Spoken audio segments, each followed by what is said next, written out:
Morning, folks. Welcome to the Daily Politics. 7 years after it was commissioned, the Chilcot report into the Iraq War is finally published.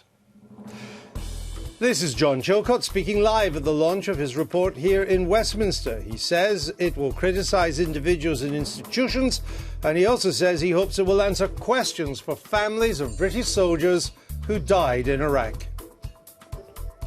It was one of the most controversial foreign policy decisions of the last 50 years. 179 British lives were lost in the invasion and its aftermath. So what are the lessons of Iraq, and what will it mean for British foreign policy in the years ahead? The Prime Minister and the Leader of the Opposition will make their statements on the Chilcot report after their weekly sparring contest at Prime Minister's Questions. We'll have all the action and reaction live from midday.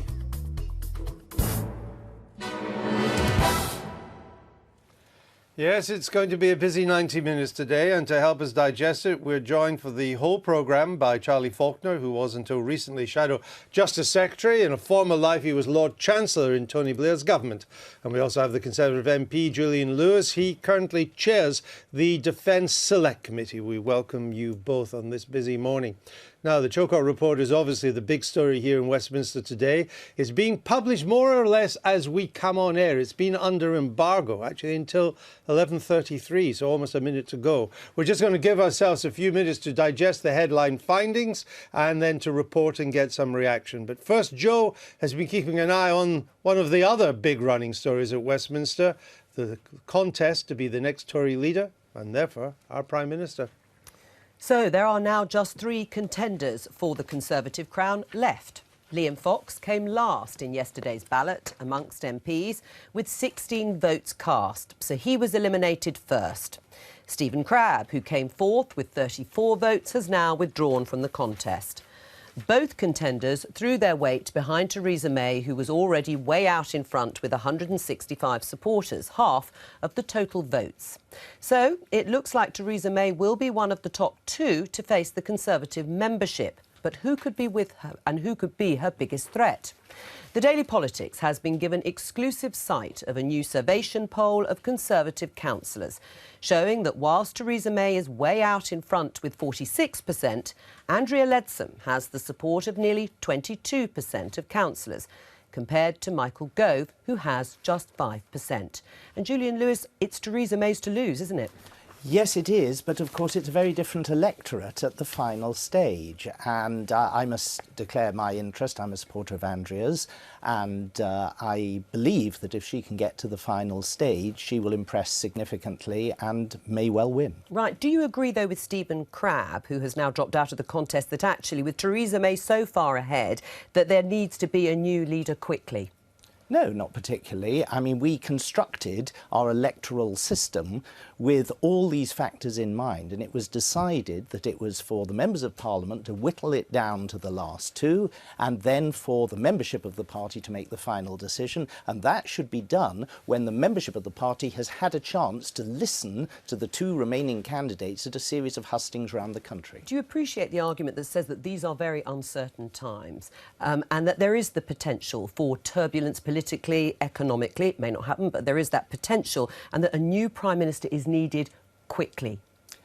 Not if it's going to result in a foreshortening of the democratic process, because what's more important than settling even short-term turbulence is making the right decision in a democratic manner. And I think that the contest, which is set to go through to September, is a perfectly adequate timeline for people to be able to look at the 2 remaining candidates and to make the right decision. As you say, you're supporting Andrea Leadsom. What do you make of Ken Clarke, who was caught on camera yesterday, he probably would say it anyway, saying he didn't actually believe that Andrea Leadsom ever wanted to leave the European Union?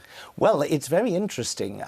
Ken, of course, is someone who never wanted to leave the European Union, and so he would have an interest in dissing the prospects of someone who does. And what I would remind people of is that Margaret Thatcher herself, once upon a time, wore a jumper festooned with European Union country flags, and yet subsequently toughened her line. And the point that made me realise that Andrea was the candidate for me was that whereas I'd realised all along that she had poise, expertise and versatility, what I didn't know was whether she had political courage. And by joining the Brexit campaign at a time when it didn't look good for us, she showed she had political courage too. Could I just intervene and say, Julian appears to be suggesting that Ken Clarke's off-air intervention was a calculated attempt to undo Andrea Leadsom, which the one thing I can say about Ken Clarke, it would not have been calculated, it would have been completely spontaneous. Well, and therefore authentic. Well, thank you for announcing that intervention.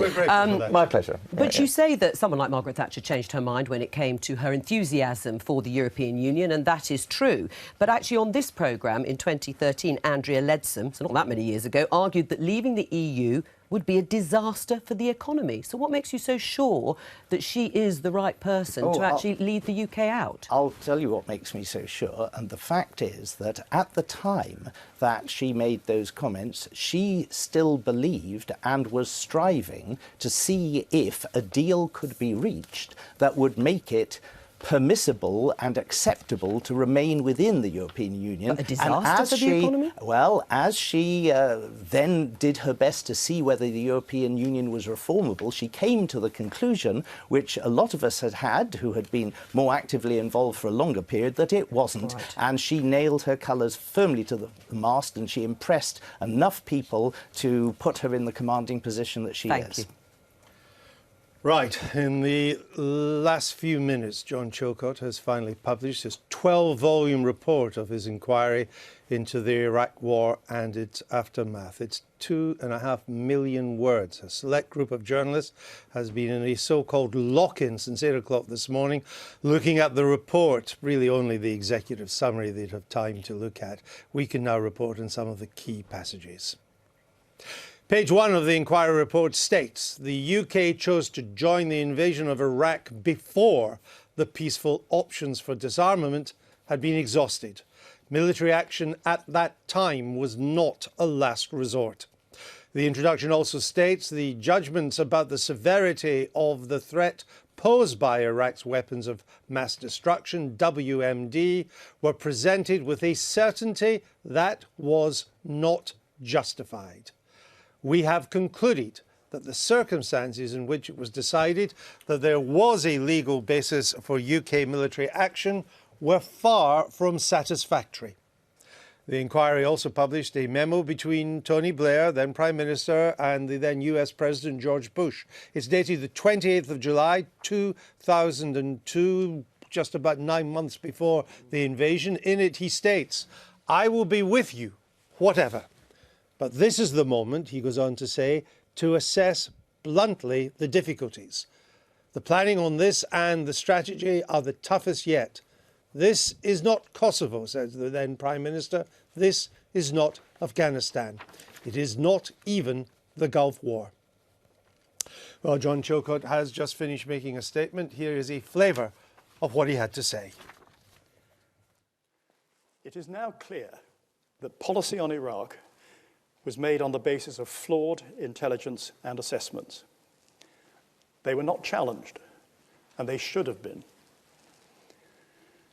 The findings on Iraq's WMD capabilities set out in the report of the Iraq Survey Group in October 2004 were significant, but they did not support pre-invasion statements by the UK government, which had focused on Iraq's current capabilities, which Mr. Blair and Mr. Straw had described as vast stocks and an urgent and growing threat. In response to those findings, Mr. Blair told the House of Commons that although Iraq might not have had stockpiles of actually deployable weapons, Saddam Hussein retained the intent and the capability and was in breach of United Nations obligations. That was not, however, the explanation for military action he had given before the conflict. John Chilcot just a few seconds ago. Let me just get initial reactions from both of you here. Charles Faulkner. Tony Blair's statements on the threat posed by Iraq's WMDs were not justified. Mr. Blair took Britain to war before the peaceful options had been exhausted. That's pretty damning. And those are very serious criticisms. I mean, the first one, namely, he in effect overstated the extent of the risk. This is about the intelligence assessments. As far as all the intelligence bodies in the world were concerned at the time, or the Western world, they all thought that Saddam did have weapons of mass destruction. With lots of caveats. I mean, what Mr. Blair said, and was not corrected by the intelligence agencies, though they knew differently. He said at the time that the intelligence was extensive, detailed and authoritative. We now know from the Butler report, not one of these three words was true. It was scrappy and patchy were the words that were used, but it was also very clear that they believed that they did have weapons of mass destruction. The dossier that you're referring to, I don't know if it's the dossier or the statement in Parliament, but the dossier itself was in fact authored by the intelligence services. Of course, they may have been complicit in a way that they shouldn't have been. What about the broader point that we went to war, we were taken to war before the peaceful options had been exhausted? People told us that at the time. And a choice had to be made about whether or not, and this is in March 2003, you gave Saddam yet a further opportunity to comply with obligations to make disclosure of what his weapons of mass destruction were, and a judgment had to be made, and a judgment was made by the United States of America and the United Kingdom that he should not be given more time. That's in the context of somebody who had been trying to stall the weapons inspectors since 1991. All right. Julian Lewis, let me come to you in a minute. We'll hear first from Norman, our political correspondent, is there. Let's go straight to him. He's in Westminster. He's been following this. Norman, you're outside the QE2 where the Chilcot report has been unveiled. There's demonstrations going on, lots of the world's media. What are the headlines? What are the immediate takeaways from this, Norman?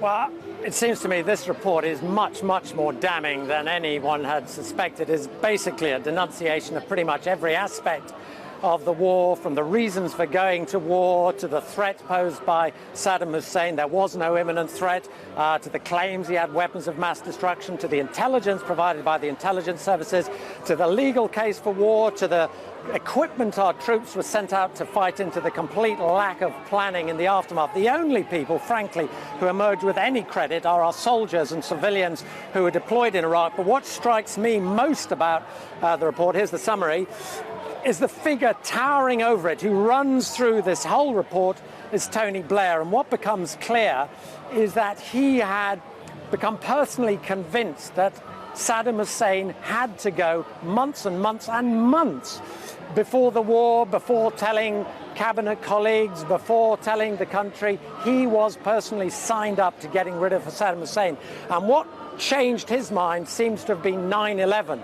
So that just a few months after then, in December, he's writing to President Bush, already discussing regime change in Iraq, albeit floating the idea that this could be through an uprising in Iraq, which the British and Americans would then support militarily. There then is, of course, that critical meeting in Crawford, Texas in April of 2002, where the two men pretty much firm up the military option. And then in July, unbeknown to the cabinet or anyone else, Tony Blair writes to President Bush saying, "I will be with you whatever." And he cites what has happened in Kosovo, in Afghanistan, and in the last Gulf War. And that seems to me to be the moment when he signals that he is prepared to remove Saddam Hussein by British military intervention. We move forward to January of 2003, 3 months before the outbreak of war. Tony Blair, again writing to President Bush, says the military option looks the most likely and commits to 3 British divisions being deployed in southern Iraq. And as I say, the central story, I think, is of Tony Blair pushing, driving this whole drift to war, which increasingly accelerates as the sort of days and weeks and months go on, with his cabinet, by and large, either out of the loop or mere spectators. Norman, thank you very much for that superb summary there of the initial reaction. Let me, Julian Lewis, get a quick reaction from you.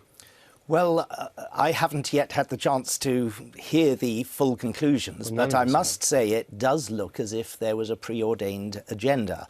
I must declare an interest. I was a shadow defence minister at the time, and I strongly supported removing Saddam Hussein. But what I did not support was the use of the intelligence services as a shelter behind which the government was secretly trying to manipulate events. And that soon turned into a situation where the Joint Intelligence Committee was becoming nothing more than a political football. The position ought to be that these secret agencies do their business, advise the government, and the government then makes the decision. The government should not be pulling them into the limelight and saying, well, if you don't believe us, you'd better believe them, particularly when it had Alistair Campbell trying to get them to rewrite their own conclusions. All right. Well, look, we're going to continue to discuss more of this in a minute, but Jo, you've got some other guests already. Yes, because joining me now from College Green is Mark Seddon. He was on Labour's national ruling executive at the time of the Iraq War and fought internal battles with Tony Blair over intervention. He presented his evidence to the Chilcot inquiry, and Dr Alan Mendoza from the Henry Jackson Society. Welcome to both of you. Mark Seddon, first of all, it's a damning report, certainly when you look at it initially in every aspect of the war. Does all the blame for Britain's involvement in Iraq now simply rest on the shoulders of Tony Blair? No, it doesn't, but it is a hugely damning report. And you do wonder, because actually the process of challenging this whole idea of there being weapons of mass destruction began about a year ago. And you do have to ask yourself the question, if it's possible for a journalist such as myself or other people to interview the former head of the UN weapons inspector, Scott Ritter, and for him to tell us that there are no likely weapons of mass destruction because they've done their job, that would then ring alarm bells. Now, there were 3 resolutions that I submitted with the support of 3 or 4 others on the executive, and also at the Labour Party conference. And essentially, we were trying to establish that no action really should be taken by the British government without the full support of the United Nations. There had to be Security Council backing. Now, each one of those was shot down. And it has to be said that one of them, Robin Cook, the late Robin Cook, and the former president of the UN General Assembly, Jan Kavan, helped me write. So it really does make you wonder what on earth was going on. And I'm afraid that this inquiry actually does tell us what was going on, which was essentially that there was a drive for regime change. That's what it was. Right, except when you look at the declassified memo from Tony Blair to George Bush, it also shows that Tony Blair was convinced that Saddam Hussein was a potential threat and that he had weapons of mass destruction and was prepared to use them. So does that not dispel the argument that Tony Blair went ahead with his intentions knowing there were no weapons of mass destruction? Well, you know, Hans Blix, if you recall, who was somebody else who was undermined along with the Security Council, was arguing for more time. The previous head of the UN weapons inspectors had said that they had done their job. There was real doubt as to what the Iraqis might have, if anything, really. So if that was the pretext, it was an incorrect pretext, and I think that has come through in this report. And it's a very polite way, and it's a very, very powerful report. Well, it is powerful. You say it is polite because some of the language that's used actually doesn't pin, if you like, the blame on Tony Blair in quite the way some of his critics would like to see. Alan Mendoza, do you think Tony Blair now was wrong to go to war? No, I don't think he was wrong to go to war. I think what's clear is that he exaggerated things. The report makes it quite clear he didn't lie. They don't stress words like that at all. Everyone knew that Saddam was a threat. Everyone knew, including his own generals, it seems, that he had a program of some kind of weapons of mass destruction. Everyone knew he was a barbaric leader. He wasn't wrong to go to war and try and remove such a person who did threaten our security, but it is clear the report has laid bare some of the contradictions and problems in foreign policy decision-making of the time. And that is what we should be focusing on, looking at how we can better improve our foreign policy-making process in the future, so that if there is a similar conflict that comes or that looks like coming, that we do properly analyse data and make sure that we make an informed decision rather than one which takes bits and pieces and concocts them into a theory. Right, but Alan Mendoza, there is this line in that memo that says, "I will be with you whatever," Tony Blair to George Bush, which which is the charge that was put to the then Prime Minister that he had already decided to go to war. He had already decided to support the Americans in going into Iraq without the UN security resolution and without, at that time, the say-so of the House of Commons. I think Lord Falconer put it well earlier. I don't think anyone would actually think in their right mind that Saddam Hussein would ever comply with the UN. He hadn't done so since 1991. At some point, as he states, a political decision had to be made. It's clear that Tony Blair came to that early. He decided earlier to do that. It doesn't mean that by 2003 or 2004 we wouldn't have made the same decision. I think we would have done. Right. I mean, Mark Seddon, what about the calls from some parts of the Labour Party and certainly Jeremy Corbyn, the Labour leader, who is reported to wanting to accuse Tony Blair of being a war criminal? Is that fair? Well, look, it's for the International Criminal Court to investigate all of that. I mean, essentially, I think the damage has been done and needs to be repaired to the United Nations, to the Security Council, to Kofi Annan at the time. All of these organisations and people were badly undermined. I think, if you're asking me my own personal view, that Tony Blair really now has to reflect very long and hard on this report, and I hope that he can see that he was wrong to push for unilateral military action and without the support of the United Nations, and I hope that he will apologise to all of those people who lost sons and daughters, both from Britain and Iraq. And I hope, more importantly than Tony Blair, that this is never allowed to happen again. We do not have unilateral military action taken by this country. All right, Mark Seddon, Alan Mendoza, thank you both very much. Charlie Faulkner, Chilcot says we rushed into war prematurely. We hadn't exhausted all the options. It casts fresh doubt on the legality of our actions. It makes clear the intelligence was deeply flawed and that the aftermath of it all was a disaster. Where's the good news in this?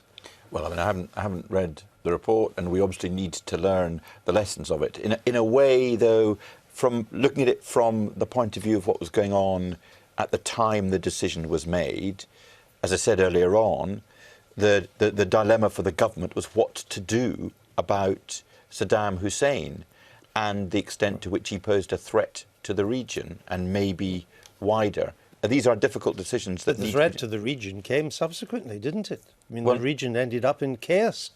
We now know that Saddam was not a threat. He had been a threat to the region. He'd had the Iran war. We'd had the Kuwait intervention.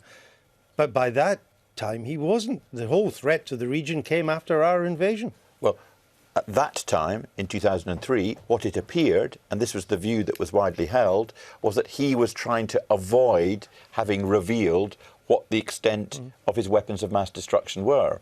Subsequently, as you rightly say, there were no stockpiles of weapons of mass destruction. It wasn't just hindsight. The French at the time told us not to go down this road. They warned us that this was a dangerous thing, that things were not as clear-cut as the Blair government was making out. Hans Blick, the weapons inspector, he said he needed more time.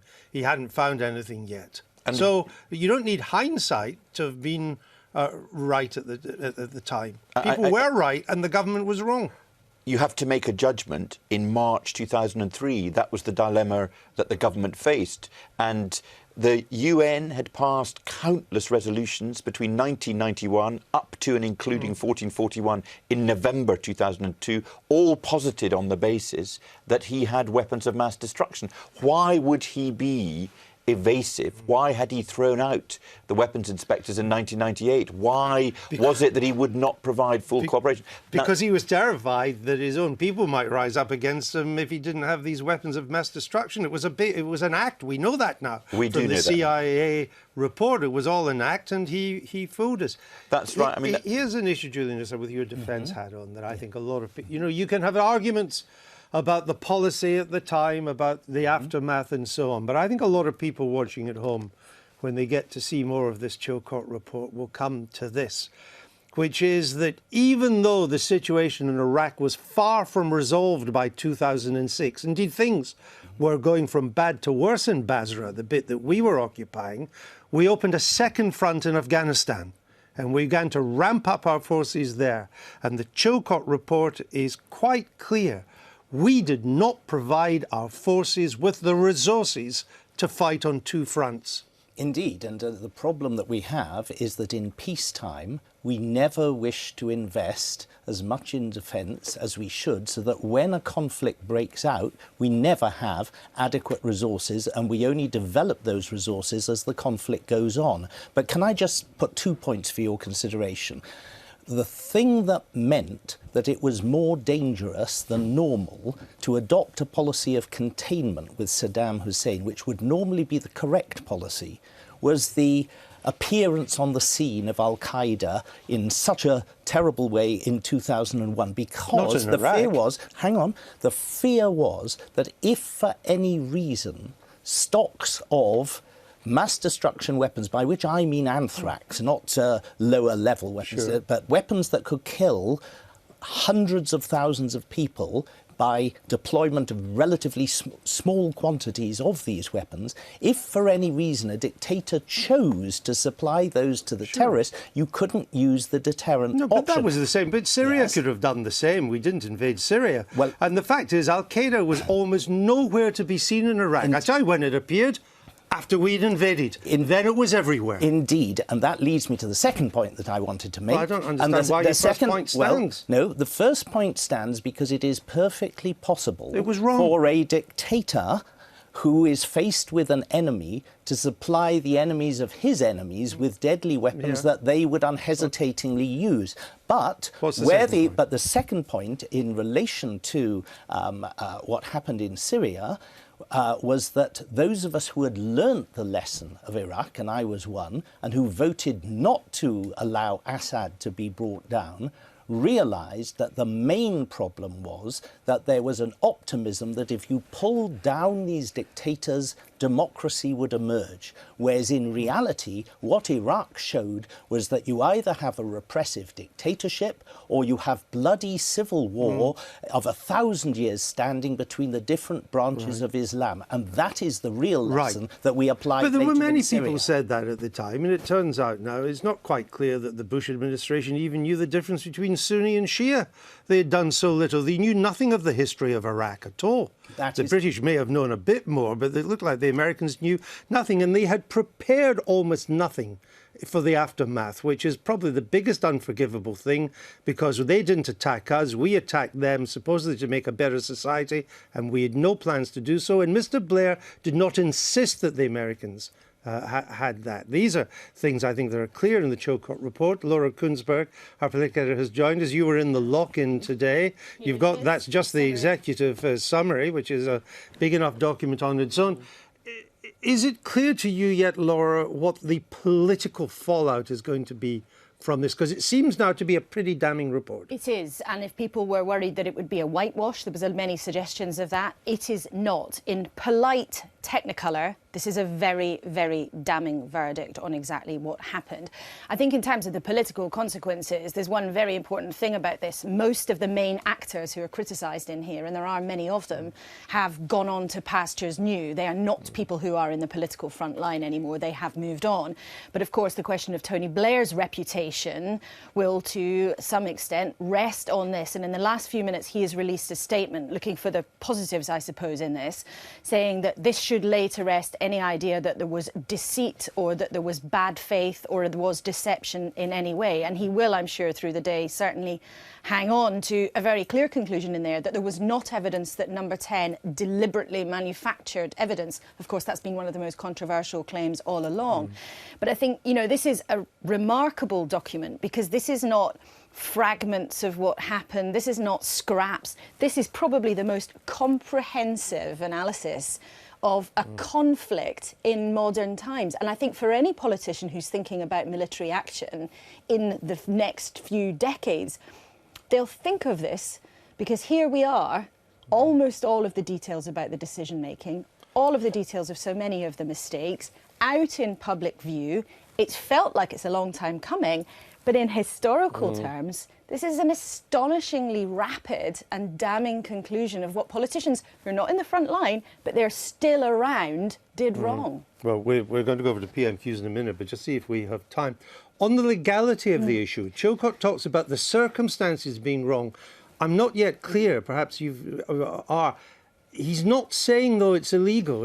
He pulls his punch or doesn't come to that conclusion. It's very important for our viewers to understand this. Chilcot was not constituted to give a legal verdict. It was not a court. They were not a jury. However, my reading of what he says is that he goes almost as far as he could in suggesting that there may be cause to show that the decision was not satisfactory, the word he says. Laura, thanks for that. Let's go straight over to the House of Commons for PM Keys. Euro 2016 semi-final this evening.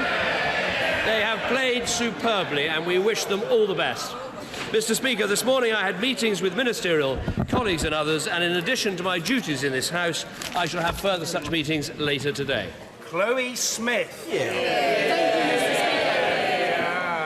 Speaker. Mr. Speaker, I am a Conservative because I believe it's not where you're coming from, it's where you're going that counts. Does my right honourable friend agree? Does my right honourable friend agree that the opportunity to succeed, no matter what your background, is what we want for Britain? Prime Minister. I absolutely agree with my honourable friend. Making sure that all our citizens have life chances to make the most of their talents should be the driving mission for the rest of this Parliament. Yesterday at Cabinet we were discussing the importance of boosting national citizen service, which I think is actually going to play a key role in giving young people the confidence and the life skills to make the most of the talents they undoubtedly have. Jeremy Corbyn.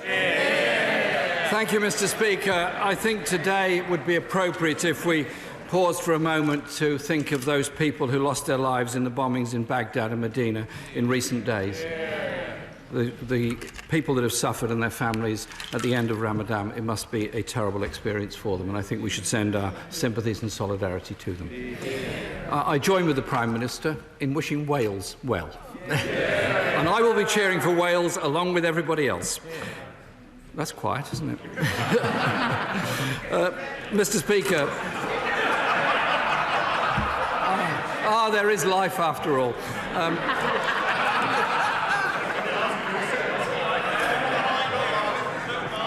30 years ago, Mr. Speaker, the Shirebrook Colliery employed thousands of workers in skilled, well-paid, unionised jobs digging coal. Today, thousands of people work on the same site, the vast majority on zero-hours contracts, no union recognition, where the minimum wage isn't even paid. Doesn't Shirebrook sum up agency Britain? Exactly. Prime Minister. Well, first of all, let me join the Leader of the Opposition in giving our sympathies and condolences to all those who've been the victims of these appalling terrorist attacks, as he says, in Baghdad, in Medina, but also in Istanbul as well.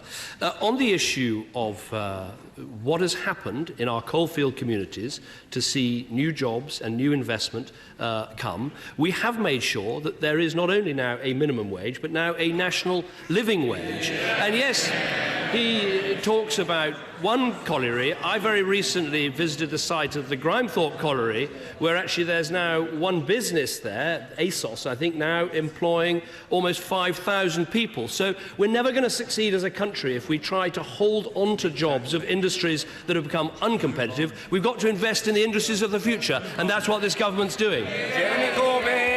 Mr. Speaker, the problem is that if you're on a zero-hours contract, the minimum wage doesn't add up to a living weekly wage. He must understand that. Could I take him northeast of Shirebrook to the Lindsey oil refinery?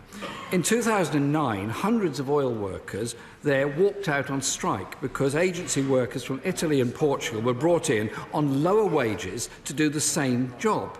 Just down the road in Boston, low pay is endemic. The average hourly wage across the whole country is £13.33. In the East Midlands, it's £12.26. In Boston, it's £9.13. Isn't it time the government intervened to step up for those communities that feel they've been left behind in modern Britain? Well, first of all, we have intervened with a national living wage. We have intervened with more fines against companies that don't pay the minimum wage. We have intervened for the first time, something that Labour never did, of actually naming and shaming the companies involved. Now, those interventions help and can make a difference, but the real intervention that you need is an economy that's growing and encouraging investment, because what we want are the industries of the future, and that's what you can see in our country, and that's why record numbers are in work. 2.5 million more people have a job since I became Prime Minister, and the British economy has been one of the strongest in the G7.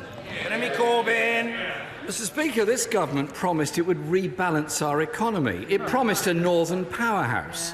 Yet half of 1% of infrastructure investment is going to the northeast. London is getting 44 times more than that. Does he not think it's time to have a real rebalancing of our economy and invest in those areas that are losing out so badly? Well, I think he is talking down the performance of parts of our economy that are doing well. If you look at the fastest growing part of our economy, it's been the northwest, not the southeast. If you want to see where exports are growing faster, it's the northeast, not London. There's a huge amount of work to do to make sure that we heal that north-south divide. And for the first time, we've got a government with a proper strategy of investing in the infrastructure and the training and the skills that will make a difference. For years, regional policy was just trying to distribute a few government jobs outside London. Now we've got a strategy that's about skills, that's about training, that's about growth, and it's delivering. Jeremy Corbyn. Well, the idea of this redistribution is very interesting because the investment in London is more than the total of every other English region combined. Does he not think these issues should be addressed? In March, the government investment was cut in order to meet its fiscal rule. How does the Prime Minister think the economy can be rebalanced when investment is cut and what little investment remains reinforces the regional imbalances in this country? Well, first of all, I think again he is talking down the north in the questions that he asked. The unemployment rate in the northwest is lower than the unemployment rate in London. So I think actually his figures are wrong. But in terms of investment, yes, of course, we need to have the government investment, and we've got it in HS2. We've got it in the railways, the biggest investment programme since Victorian times, the biggest investment in our roads since the 1970s. But you can only invest if you have a strong and growing economy. And we know what Labour's recipe is: more borrowing, more spending, more debt, trashing the economy, which is what they did in office, and that's when investment collapses. Jeremy Corbyn. Well, Mr. Speaker, the Chancellor finally did this week what the Shadow Chancellor asked him to do in the autumn statement and what I asked the Prime Minister to do last week, and abandoned a key part of the fiscal rule. We now know the deficit was supposed to vanish by 2015, won't even be gone by 2020. Isn't it time to admit that austerity is a failure and the way forward is to invest in infrastructure, invest in growth and invest in jobs? Prime Minister. What he says is simply not the case. The rules we set out always had flexibilities in case growth didn't turn out the way. But the point I'd make to him, I would take his advice more seriously if I could think of a single spending reduction that he had supported at any time in the last 6 years. The fact is, this government and the last one, the coalition government, had to take difficult decisions to get our deficit under control. It's gone from 11% of GDP that we inherited, the biggest almost in the entire world, to under 3% this year. That's because of difficult decisions. And if he can stand up and tell me one of those decisions he supported, I'd be interested to hear it. Jeremy Corbyn. Mr. Speaker, concerns about the fiscal rule and investment are obviously spreading on his own benches. The Work and Pension Secretary and Business Secretary have seen the light. They now agree with my honourable friend, the Shadow Chancellor, in backing the massive investment programme we've been advocating. Isn't it time that he thanked the honourable member for Hayes and Harlington for the education work he's been doing in this House? Will he now confirm that the Chancellor's fiscal rule is dead and invest in the North East, in Lincolnshire, in Derbyshire, all those places that feel, with good reason, that they've been left behind and the investment is going to the wrong places and they're ending up with few jobs on low wages and insecure employment to boot? Prime Minister. If the investment was going in the wrong places, we wouldn't see 2.5 million more people in work, and we wouldn't see a fall in unemployment and a rise in employment in every single region in our country. The only area where I think the Right Honourable Gentleman has made a massive contribution is in recent weeks. He's come up with the biggest job creation scheme I've ever seen in my life. Almost everyone on the benches behind him has had an opportunity to serve on the front bench. But rather like those old job creation schemes, it's been a bit of a revolving door. They get a job, sometimes for only a few hours, and then they go back to the back benches. But it's a job creation scheme nonetheless, and we should thank him for that. Thank you, Mr. Speaker. On a day when significant questions have been levelled at the collective decision-making of politicians, military leaders and intelligence services, many of our constituents will be seeking reassurance that the lives of their loved ones were not given in vain and that the mistakes made will never happen again. Can I ask the Prime Minister, will he ensure that the lessons learned will be fully examined and acted upon so that there can never be a repeat of the tragic mistakes made over a decade ago? Well, I'm grateful to our honourable friend for his question. I can certainly give that assurance. We will have, I'm sure, plenty of time this afternoon to discuss the Chilcot report, and Sir John Chilcot is on his feet at the moment explaining what he has found. I think the most important thing we can do is to really learn the lessons for the future. And the lessons he lays out quite clearly. We'll obviously want to spend a lot of time, I'm sure, talking about the decisions on going to war and all the rest of it. But I think the most important thing for all of us is to think, how do we make sure government works better, decisions are arrived at better, legal advice is considered better? All of those things, I think, are perhaps the best legacy we could seek from this whole series, so whole thing. Mr. Angus Robertson. Today is hugely important for Muslims at home and abroad at the end of Ramadan, and I'm sure we wish them all Eid Mubarak. Today is also a day where our thoughts are with all the loved ones who lost people close to them in Iraq, and all of those hundreds of thousands of families in Iraq who also mourn loved ones. The Chilcot report confirms that on the 28th of July 2002, Tony Blair wrote to President Bush saying, "I will be with you, whatever." Does the Prime Minister understand why the families of the dead and the injured UK service personnel and the hundreds of thousands of Iraqis feel that they were deceived about the reasons for going to war in Iraq? Prime Minister. Well, first of all, let me join the Right Honourable Gentleman in wishing Muslims in this country and indeed all over the world Eid Mubarak at the end of Ramadan. In terms of the report, look, we're going to discuss it in detail later. And I don't want to preempt all the things I'm going to say in my statement. But clearly we need to learn the lessons of the report. We should study it very carefully. It is millions of words, thousands of pages. And I think we should save our remarks for when we debate it in the House after the statement.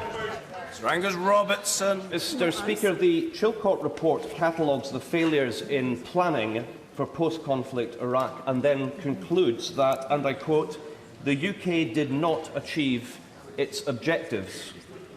That lack of planning has also been evident in relation to Afghanistan, to Libya, to Syria, and most recently with no plan whatsoever for Brexit. When will the UK government actually start learning from the mistakes of the past so we're not condemned to repeat them in the future?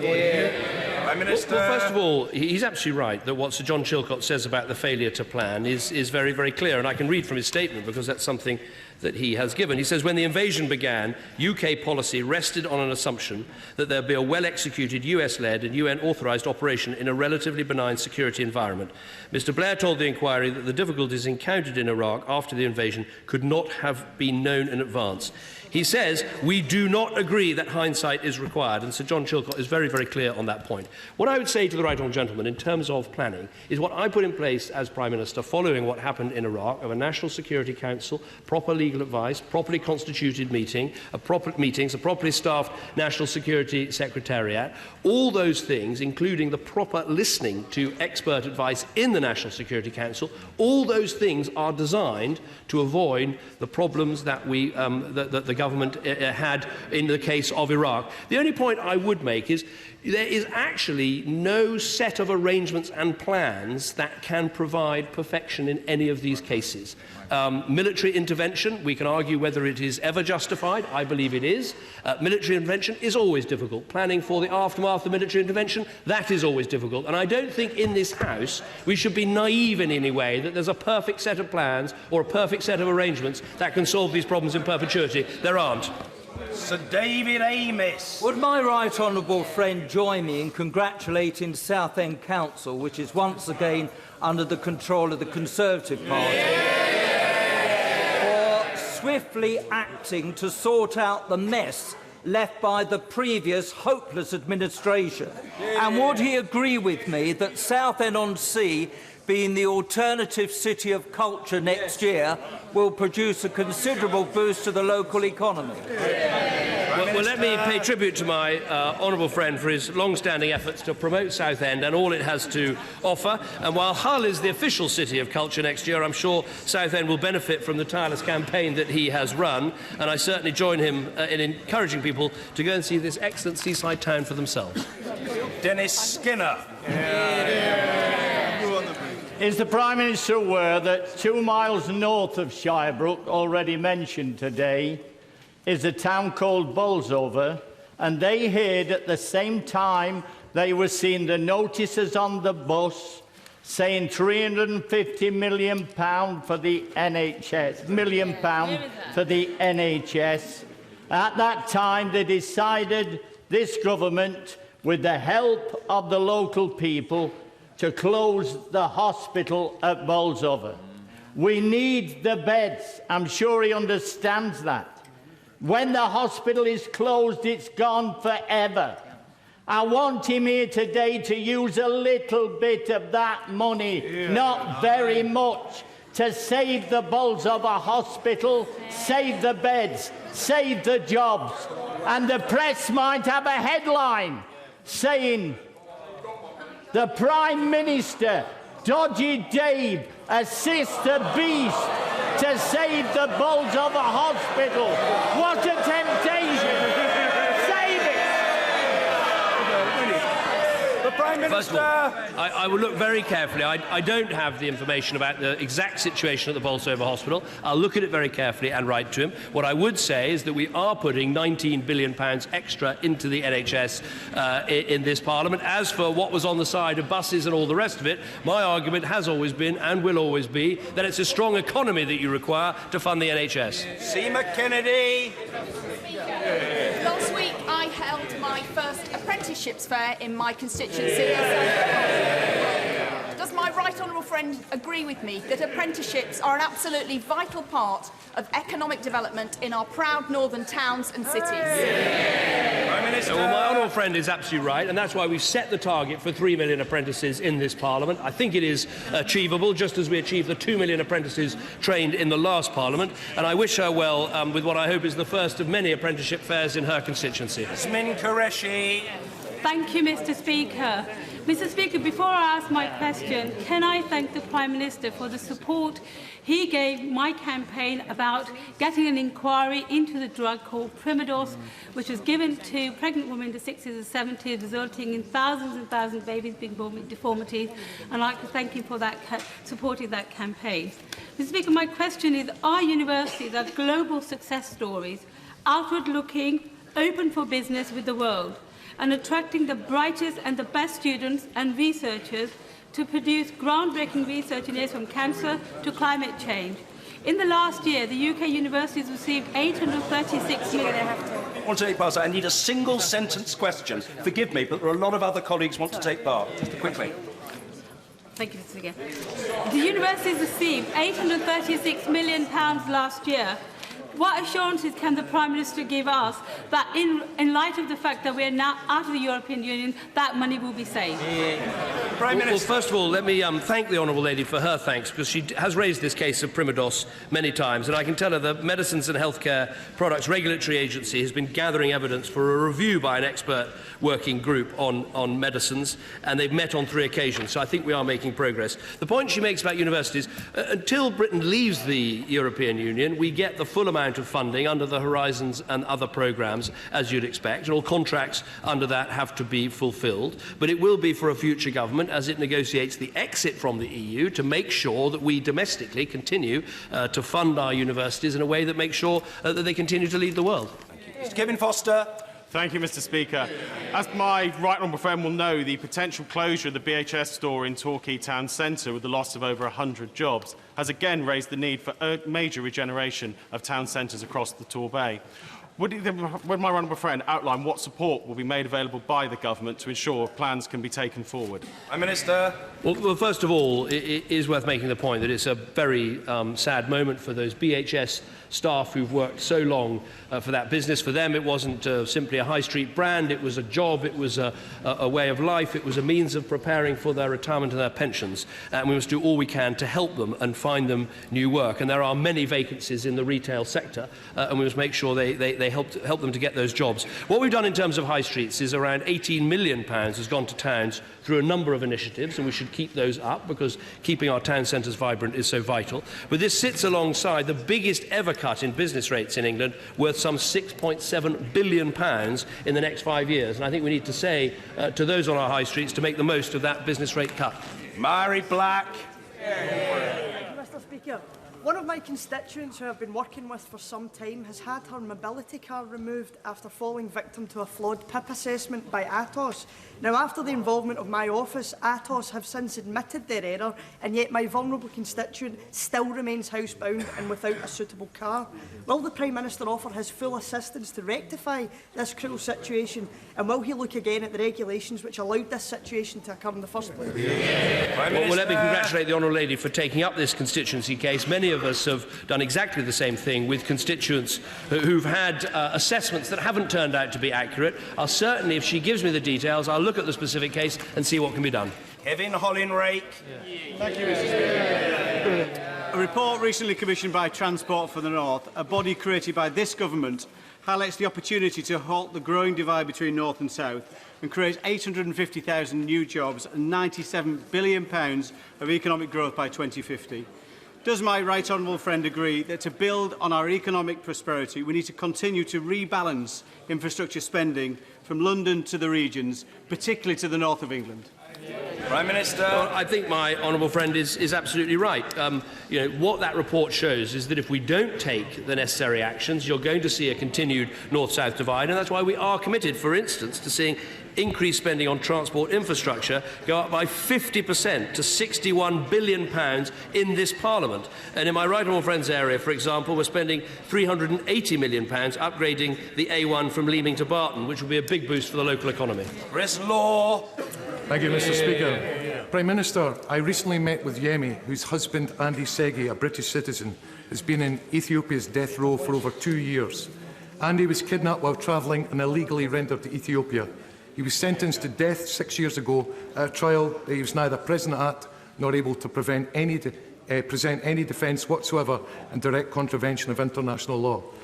Given it's been denied access to his wife and children, spent a year in solitary confinement and has had no access to legal representation, recent reports suggest he is suicidal. Prime Minister, in your final weeks in office, will you finally demand the immediate release of Andy Segi and bring him home to be reunited with his wife and children? Well, what I can reassure the honourable gentleman about is that we're taking a very close interest in this case. The Foreign Secretary was in Ethiopia recently. Our consul has been able to meet with Mr. Segi on a number of occasions, and we're working with him and with the Ethiopian government to try and get this resolved. One of the reports that perhaps won't get so much attention is the CQC report into North Middlesex Hospital, which confirms that the emergency care is inadequate. Why has it taken so many years, and why does it need regulators to know what many of my constituents will know, that there has been inadequate care for too long, too few doctors, too few consultants? Can the Prime Minister assure me that we now have in place the right plans and the right numbers of doctors and consultants to ensure that my constituents get the care that they deserve? Minister. Well, I think my honourable friend raises an important point, which is that I do think the CQC is now acting effectively at getting into hospitals, finding bad practice, reporting on it swiftly. In some cases, that bad practice has always been there, but we haven't been as effective as we should have been at shining a light on it. Now, what we've seen at North Middlesex is clearly one of the busiest emergency departments in the country. The practice was unacceptable. We've now got the appointment of a new clinical director at the Trust, additional senior doctors in place at A&E, and a change in governance. And under this government, we've been the ones that have set up the role of the Chief Inspector of Hospitals, to have a zero-tolerance approach to practice like this and to make sure things are put right. Martin Day. Thank you, Mr. Speaker. The Secretary of State for Business, Innovation and Skills has stated he wants the UK to borrow tens of billions of pounds to create a growing Britain fund worth up to £100 billion. Can I ask the PM whether this is a formal plan or whether this is merely an attempt to conjure up a plan amid a leadership vacuum of the UK government? Minister. Well, we are spending billions of pounds on the British economy and on investment, as I've just shown, and that has clear consequences under the Barnett formula for Scotland. But clearly, my colleagues, during a leadership election, and at least on this side of the House, we're actually having a leadership election rather than the never-ending. So I thought you wanted one, or you don't want one? Hands up who wants a leadership election. Oh, they don't want a leadership election. I'm so confused. 1 minute it's like the eagle is going to swoop, and the next minute it's Eddie the eagle at the top of the ski jump, not knowing whether to go or not. Anyway, in case you hadn't noticed, we're having a leadership election. Right from the start, this United Kingdom has been an outward-looking international trading nation. I'm very glad to see the Trade Minister, Lord Price. The honourable gentleman, the member for Worcester, is entitled to be heard, and his constituents are entitled to be represented. The honourable gentleman. Mr. Speaker, I'm glad to see the Trade Minister, Lord Price, out in Hong Kong today talking up the prospects for investment in the British economy. But what steps can the Prime Minister take to bolster the resources available to UKTI and the Foreign Office to make sure we attract as much trade and investment in the wide world as possible? Prime Minister. My honourable friend makes an important point, and a very clear instruction has gone out to all our embassies around the world, to UKTI, and ministers are very clear about this. It is that we should be doing all we can to engage as hard as we can with other parts of the world to start to think about those trade deals, those investment deals, and the inward investment we want to see in the UK. Business is very clear to us as well. Whether they agree or disagree with the decision the country's made, they know we've got to go on and make the most of the opportunities that we have. Rachel Reeves. Thank you, Mr. Speaker. With the real prospect of a recession on the horizon, the offer from the Chancellor is cutting corporation tax. Yet companies' worry is whether they will make a profit in the UK, not how much tax they're going to pay on it. So can the Prime Minister tell us what immediate action his government will take to protect people's jobs and livelihoods right now? Well, immediate action has been taken, not least the Bank of England decision to encourage bank lending by changing the reserve asset ratios that they insist on. And I think that's very important because that's a short-term measure that can have some early effect. Clearly what the Chancellor was talking about is now we're in this new situation, we need to make sure that we configure all our policies to take advantage of the situation that we're going to be in. Now that's going to mean changes to taxes, it's going to mean changes to the way UKTI works, it's going to be a change in focus for the Foreign Office and the Business Department. All these things we can make a start on, irrespective of the fact that she and I were on the same side of the referendum campaign. Gerald Howarth. Speaker, further to my honourable friend from Worcester's question about UKTI, may I remind the Prime Minister that next Monday the greatest air show in the world takes place at Farnborough in my constituency, to which all honourable and right honourable members are expected to attend. And may I remind my right honourable friend that last time, 2 years ago, deals worth $201 billion were signed at the Farnborough Air Show. May I therefore prevail on my right honourable friend, who may have just a little bit more time in his hands, to come and open the show on Monday, and encourage all other ministers to attend. Prime Minister. I think I'm one of the first Prime Ministers in a while to attend the Farnborough Air Show, and I'm very happy to announce that I will be going back there this year because I think it's very important. We have, I think, the second largest aerospace industry in the world after the United States, and it is a brilliant moment to showcase that industry to the rest of the world and to clinch some important export deals, both in the military and in the civilian space, and I will always do everything I can, whether in this job or in future, to help support British industry in that way. Thank you, Mr. Speaker. The UN Committee on Economic, Social and Cultural Rights have recently joined the UN Committee on the Rights of the Child in expressing serious concerns about this Tory government's brutal welfare cuts. How much more international condemnation will it take before this Prime Minister scraps his regressive two-child policy and scraps his rape clause? Prime Minister. What we've seen under this government is actually many more people in work, many more households, many fewer households where no one works, and many fewer households where there are children where no one works. All of those has been a huge success. But of course, she has the opportunity, and her party now has the opportunity. Now we've made some huge devolution proposals, including in the area of welfare. If you don't think that what we're doing on a UK basis, but I don't know why you're all shouting. You're getting these powers. Instead of whinging endlessly, you ought to be starting to use them. Thank you, Mr. Speaker. Sir John Chilcot finds that the only people who come out of the 2003 invasion of Iraq well are servicemen and civilians. Will the Prime Minister look at how he can make sure that the precedent he set last autumn for transparency and scrutiny ahead of military action becomes the norm for his successor? Well, I think we have now got a set of arrangements and also a set of conventions that put the country in a stronger position. I think it is now a clear convention that we have a vote in this House, which of course we did on Iraq before premeditated military action. But I think it's also important that we have a properly constituted National Security Council, proper receipt of legal advice, a summary of that legal advice provided to the House of Commons, as we did both in the case of Libya and Iraq. And I think these things are growing up to be a set of conventions that will work for our country. But let me repeat again, even the best rules and conventions in the world doesn't mean that you're always going to be confronted by easy decisions or ones that don't have very difficult consequences. Margaret Ferrier. Thank you, Mr. Speaker. The Prime Minister will no doubt be aware of my constituent, Pauline Cafferty, a nurse who contracted Ebola in Sierra Leone in 2014 when there, as part of the DFID organised response to the outbreak, she and around 200 other NHS volunteers through UK Med have not received an equivalent bonus of £4,000 that was awarded to 250 Public Health England staff. Will the Prime Minister agree to meet with me to discuss how DFID can rectify this situation? I'm very pleased that Honourable Lady raises this issue because Pauline McCafferty is one of the bravest people I've ever met, and it was a great privilege to have her come to number 10 Downing Street. And also, I'm proud of the fact that she and many others, I believe, have received the medal for working in Sierra Leone, which is something Britain should be incredibly proud of. We took the decision to help partner with that country to deal with Ebola, and it is now Ebola-free. I'll look specifically into the issue of the bonus. I wasn't aware of that issue, and I will get back to her about it. Order.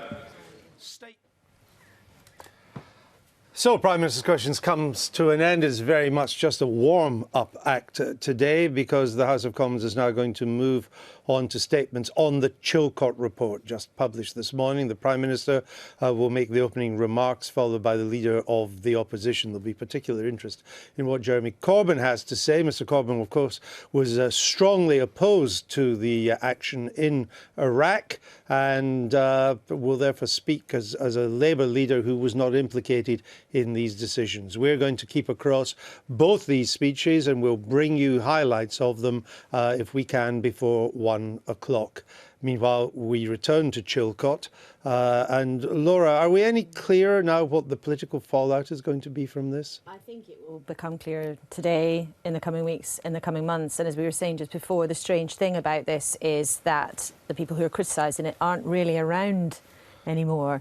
Of course, Jeremy Corbyn's response is likely to be very strident. There's an expectation that he may even call for Tony Blair to face legal action over his role in all of this. It's not clear that he will do that, but Mr Corbyn won't just respond in the Commons. He's also going to make a big speech later on this afternoon about this. It's been a key part of his principle for many years. He was one of the foremost opponents of the war in Iraq.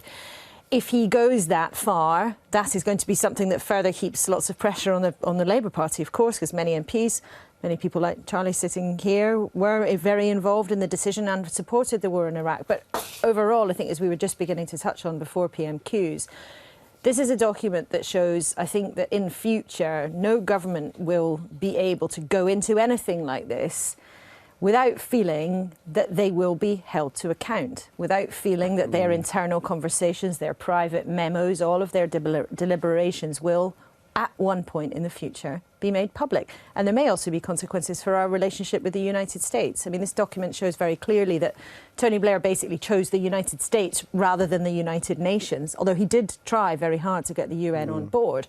But we've had more than 20 notes, private notes, between Blair and Bush published today. Huge controversy about whether or not that should have happened. But now it has. That is a precedent, a very serious precedent that's been set. Indeed, and it will have lots of implications for future foreign policy. Let's go now to the Central Lobby in Westminster. The Labour MP, Tony Blair's special envoy to Iraq at the time, Anne Cleward, joins us. Anne Cleward, for those who favoured the war in Iraq, the Chilcot report is not happy reading, is it? Well, I haven't had an opportunity to read it, Andrew. Unlike journalists who've had it since 8:30 this morning, we had to depend on listening to Chilcot making his statement. So I haven't read it, but I know what some of the main points are, obviously. Well, as you know, the main points were that the intelligence was unreliable, that we went to war on a wrong basis, that it was premature because options had not been exhausted, and that the aftermath of the invasion was largely a disaster. That we do know is in the Chilcot report. We also know there were 17 UN resolutions which Saddam Hussein had not complied with.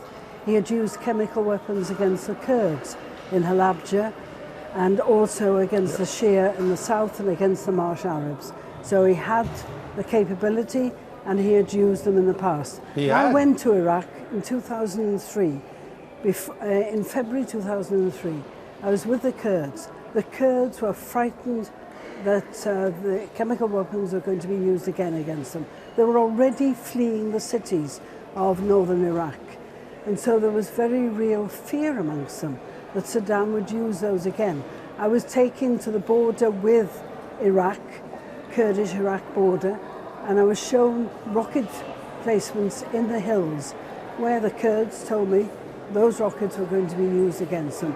So they had their intelligence as well. Of course, but the Kurds were anxious for their own reasons for us to intervene. That's what they wanted to do. And of course, in the end, they couldn't have been in danger because it turned out he didn't have any chemical weapons to use against them anymore. Well, hang on, and we went on to war on the basis that he did. Hang on, Andrew. Not only had he used weapons against the Kurds, he'd killed about 500,000 Shia in the south. There were mass graves. I stood at the edge of them. 10,000 people were buried there. I've been to the marshes where the Marsh Arabs are placed, and he tried to eliminate the Marsh Arabs. How many have been killed since we invaded? Well, we don't know, do we? Hundreds of thousands, of course. Yeah, but, you know, Saddam, at a low estimate, killed about 1 million of his own people before we invaded.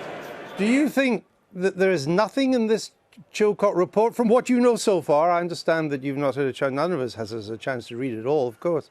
But from what you've seen of the headlines, is there nothing in this report that gives you cause to reconsider your position at the time? Oh, of course, but not the position at the time. I think, you know, on the basis of what we were told, then Tony Blair was justified in taking the action he did because he thought he was doing the best thing for this country and also helping the Iraqis. But the aftermath, no, I'm answering you, the aftermath, the lack of planning, that is a serious criticism. I saw it myself, because you remember I went to Iraq about 23 times. And I spoke to you about it afterwards. But can I ask you this then about the aftermath and the lack of planning? given that we and the Americans invaded, not because we thought Saddam was about to attack us, that was not on the cards, but we invaded because we thought he might be a danger and we wanted to make a better society in Iraq, why was there no planning for the aftermath? Why did we not have a plan to rebuild that society? After all, we had massive plans to rebuild Germany after the Second World War. It started in 1942, less than a mile from where I am. The Americans had massive plans to rebuild Japan after 1945. Given the nature of our intervention, why did we not have plans to rebuild Iraq? Well, there were some plans. They weren't sufficient. There were some plans. One was to try and help civil society get back on its feet. I was involved in some of that planning. Also, we train people in forensics to help uncover the mass graves. We also helped the legal system. They had to try some of the people involved in war crimes, crimes against humanity and genocide. We helped plan for that. We helped train people. We helped train the It was wholly inadequate, though, Anne-Claude, wasn't it? Wholly inadequate. I agree with you. We were, of course, though, Andrew, as you know, the junior partner in the whole thing. So the Americans also have to be criticised. Of course. But why didn't Mr. Blair make... We have no effort. We can find no evidence that Mr. Blair, having voluntarily joined with the Americans in this venture, had really made much of an attempt at all to ensure that the Americans had a proper plan, which we would be part of, to rebuild Iraq after the invasion. Well, I think there was planning. And, you know, there was quite detailed planning, but not enough.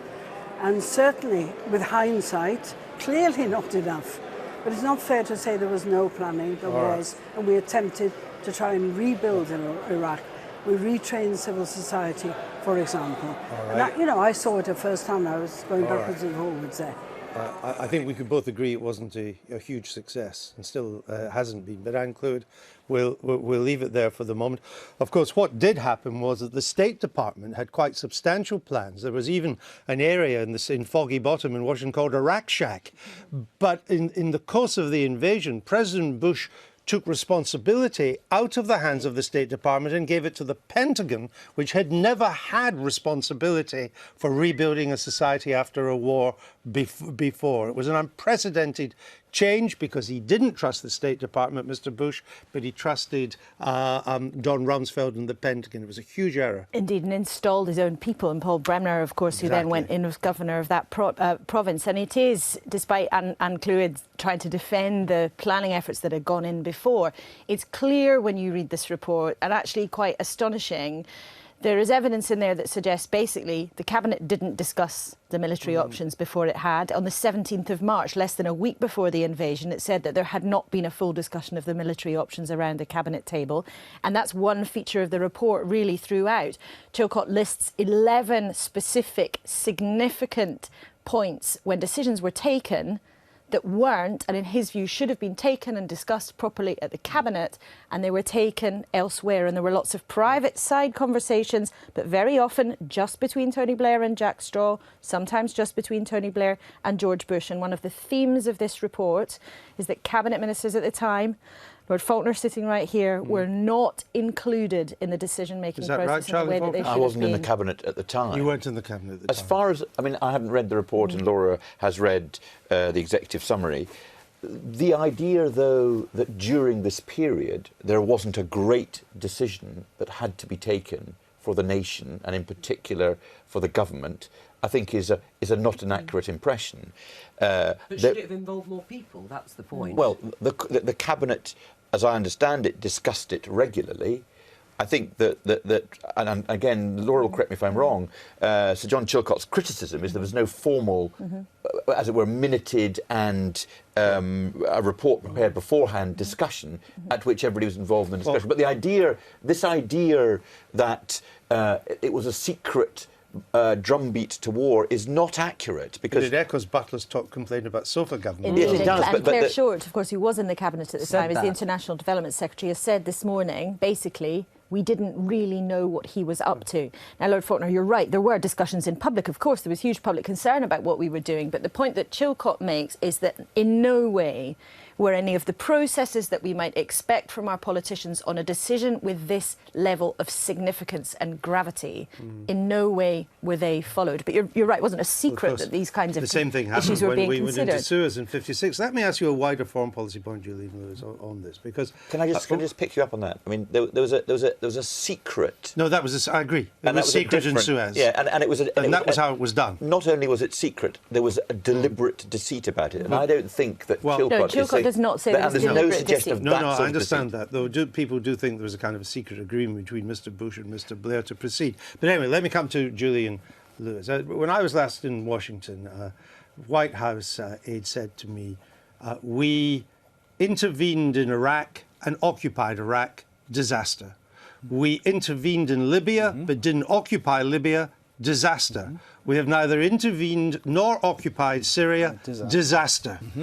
What's the foreign policy implication? Yeah. Well, the answer to all this is that sometimes there are no good outcomes to be had. Where your parallel with planning after the defeat of Germany and Japan breaks down with respect, Andrew, is that Germany and Japan had to undergo the process of unconditional surrender. Whereas, as I indicated earlier in the conversation, what happens in these countries is that if you remove the dictatorship, then the 1,000-year-old hatreds between the Sunnis and the Shias and the tribal permutations of these come flooding out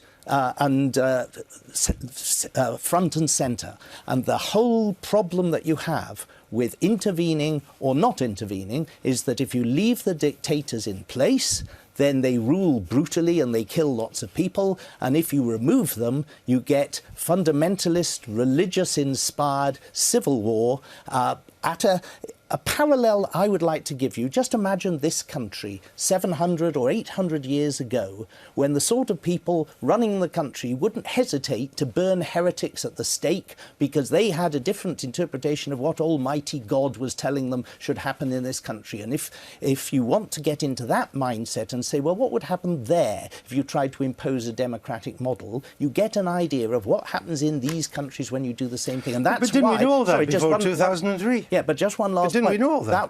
That was I don't know is the answer. I was in opposition. I would have thought we did, and I think that's why. I think we knew, you must let the Julian answer, Lewis. Andrew. But hold on, we knew because we created Iraq.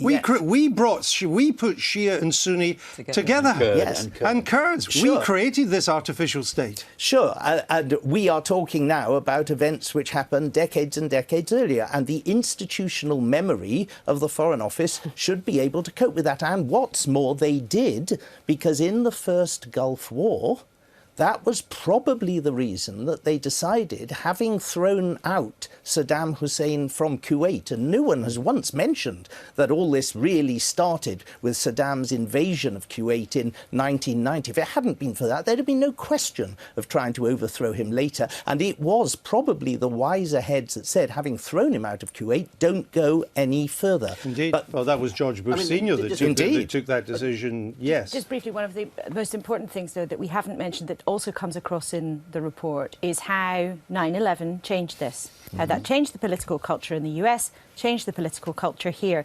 And one of the most interesting documents that has come out this morning is a document that was sent by Tony Blair to George Bush, The War Against Terror, Phase 2, in which they discuss Afghanistan, and he lays out what he calls an argument for Iraq in the longer term. I won't go into the detail of it now, but all of those documents are now out public for all of us to see. But 9/11 is what changed the dynamic of so much of this, and we can't forget that in terms of the climate that it had created. Right. I mean, was Kosovo wrong? I mean, is intervention always wrong then? No, it isn't. I was generally in favour of interventions if you thought you can get a better outcome. But what this has shown us is that you have to work on the basis that if the outcome that follows is worse than the situation you start with, then you shouldn't interfere with it. And we were fooled over Libya. Did you support Libya? I voted, as I said at the time, very reluctantly for a no-fly zone to protect the citizens of Benghazi. We were misled over that. The moment we voted for it, they had an all-out aerial offensive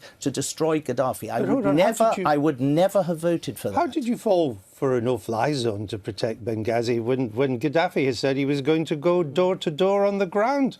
But why would a no-fly zone protect the people of Benghazi? Because the idea would have been that the aerial forces would have been used to interfere with any attack. With the ground forces? So it's not of no-fly zone. Exactly. Well, this is, all I can say is, this is the basis on which we were told in Parliament we were doing something to protect the citizens of Benghazi. We were not told that it was an attempt to bring down Gaddafi. If we had been, we would not have voted against, and that's why I did a vote against the proposal to do the same mistake in Syria. From Laura. David Cameron's still speaking. He's not said anything out of the ordinary yet, but he's still going on, and then we'll hear from Mr Corbyn. Laura, a final thought, because I know you've got to go. I just think there's no getting away from this. This report is clear, polite, but damning in its conclusions. The intelligence failed, the government failed, the military failed, the planning failed. And I think, therefore, it will be very hard for people to put the Iraq war down to anything but one of the biggest foreign policy mistakes in recent decades. Tony Blair will be speaking about it this afternoon, and there are very, very serious questions for him to answer. Indeed, Laura. Listen, it's a busy day for you. Thanks for being with us. We're joined now by the Labour MP and now Shadow Leader of the House of Commons, Paul Flynn, who voted against military intervention in 2003.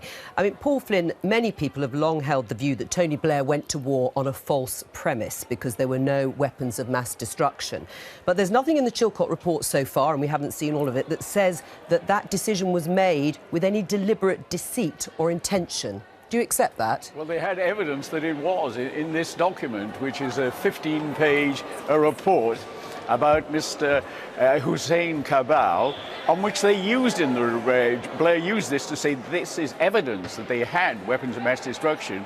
But the latter part of the same document, which he didn't quote, said they'd already got rid of them 8 years earlier. No, there was definite deception by Tony Blair. Right. And the evidence was, as it says, it was slight and sporadic. But I'm afraid this is an utter condemnation of that terrible decision to go to war, which resulted in the immediate deaths, the injuries to our troops, the 150,000 Iraqis at least, and the chaos that continues in Iraq. What do you think, if anything, action should be taken against Tony Blair? Well, I think there should be serious consideration to him being prosecuted for this. But I think this remains to be seen. Where would he be prosecuted? Well, that remains to be seen. Most of us have just seen a summary of the report. Let's see the details of that. But I think that the important issue here is not one individual. Right. Parliament's on trial. It wasn't just Tony Blair. It was most of the Labour backbenchers, it was all of the Tory backbenchers, I say half a dozen, and it's those 139 Labour people at the time, MPs, who voted against the three-line whip on this, and the minor parties who opposed this, and the million people that walked the streets. It wasn't clear there should be a case for war. There was more opposition to it in 2003 than almost any war that we've ever had. All right. This was a terrible decision. Right, OK, I'm going to put that to Charlie Faulkner in just a moment. But when you say you think there is a case for prosecution, I mean, the International Criminal Court will not put Tony Blair on trial for war crimes because decisions on launching a conflict are outside its remit. You know, the tribunal will only look at things or atrocities that are placed on the battlefield. So I ask you again, prosecution isn't really something that's going to happen, is it? No, can we say this is not about one man? This is about the system. But you said you thought there should be prosecution. I do, but that's a minor matter. The important thing is we never do this again. We've got a gung-ho group in Parliament. We call them the Give War a Chance Party, who want to shoot first and think later. They're still at it in this House. Okay. We know it wasn't just Tony Blair, it was 3 select committees of the House of Commons that were gung-ho for war. It was the leader of the opposition. Right. IDS that was gung-ho for war. Let me put that, Paul Flynn, let me put that to our guest. I mean, are you in the Give War a Chance party? Are both of you? Absolutely not, no. And I think the decision to use force in any circumstances has to be one made only after the most profound consideration. But the Chilcot inquiry makes it clear that actually those weren't exhausted. That actually it wasn't in the end a last resort. Well, like Paul, I haven't read the report Well, it yet. says But I'm not does say disputing that it says that. Yeah. But when that was put to me earlier in the programme, my response to that was a decision had to be made in March in March 2003 with the troops down there as to what was the way to enforce the regime. But what about this gung-ho way that Paul Flynn is describing people like you on select committees who actually just want, in a way, to look at war first? Well, that's a simplistic generalisation. The truth is that there are people like me who have strongly supported intervention sometimes and strongly opposed it on other occasions. You must judge each in its own context. And it's worth remembering, I went to the Hutton inquiry, which looked into the death of Dr. David Kelly, and there was a quote there from Dr. Kelly himself who said, very briefly, he said, it's very easy to hide weapons of mass destruction. You simply dig a hole in the desert, put them inside, cover them with a tarpaulin and with sand, and they'd be almost impossible to discover. It's very easy now to say after the invasion there was nothing there. We couldn't know it at the time. Paul Flynn, if you're still there in Central Lobby, thank you very much for joining us. The Prime Minister has been giving his response to the Chilcot report. He's also been talking, Julian Lewis, about when intervention is justified and when it's not, and circumstances can vary. Let's just have a listen to what he had to say. Mr. Speaker, there will be further lessons to learn from studying this report, and I commit today that that is exactly what we'll do. But, Mr. Speaker, in reflecting on this report and my own experience, there are also some lessons here that I do not think we should draw. First, it would be wrong to conclude that we shouldn't stand with our American allies when our common security interests are threatened. We must never be afraid to speak frankly and honestly, as best friends always should. And where we commit our troops together, there must be a structure through which our views can be properly conveyed and differences worked through. But it remains the case that Britain and America share the same fundamental values, and Britain has no greater friend or ally in the world than America, and that our partnership remains as important for our security and prosperity today as it has ever been. Second, I think it would be wrong to conclude that we cannot rely on the judgments of our brilliant and hard-working intelligence agencies. We know the debt we owe them in helping to keep us safe every day of the year. Since November 2014, they've enabled us to foil 7 different planned terrorist attacks on the streets of the United Kingdom. What this report shows is there needs to be a proper separation between the process of assessing intelligence and the policy making that flows from it. And as a result of the reform since the Butler report, that is what we now have in place. That's the Prime Minister responding. Jeremy Corbyn is now responding, and we're going to give you a clip of that in a moment.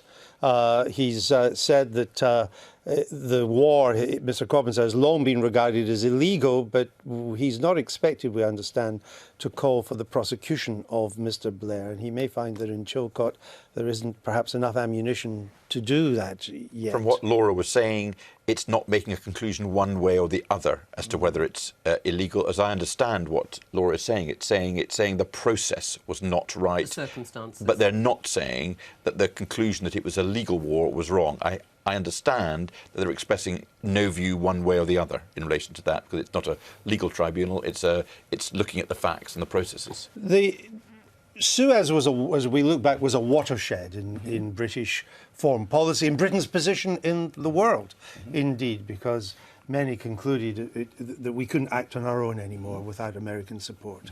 Of course, the Falklands sort of disproved that in a way.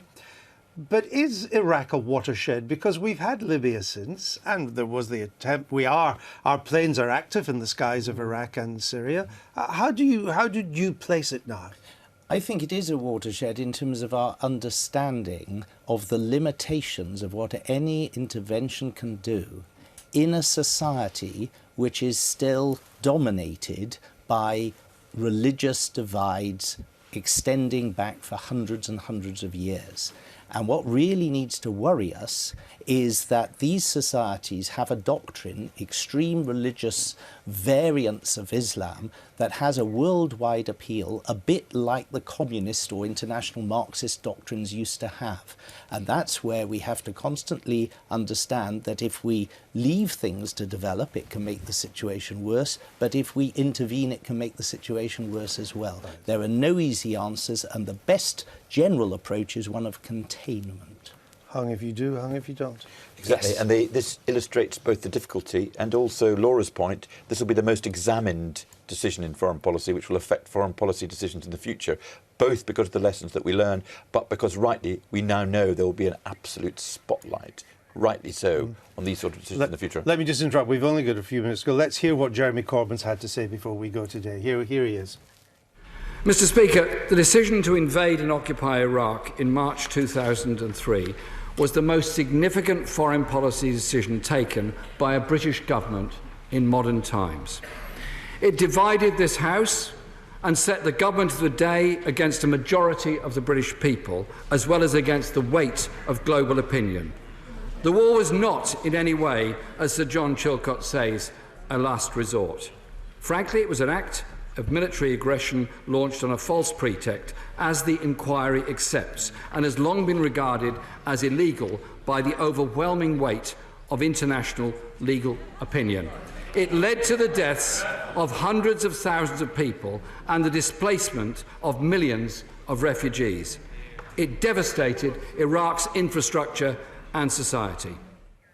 Mr. Corbyn, much more on the 1 o'clock news coming up now on BBC One. Much more, of course, on the BBC News channel throughout the day and in all our major newscasts this evening and through into tomorrow. Thanks for joining us. We're finished for the day. Bye-bye.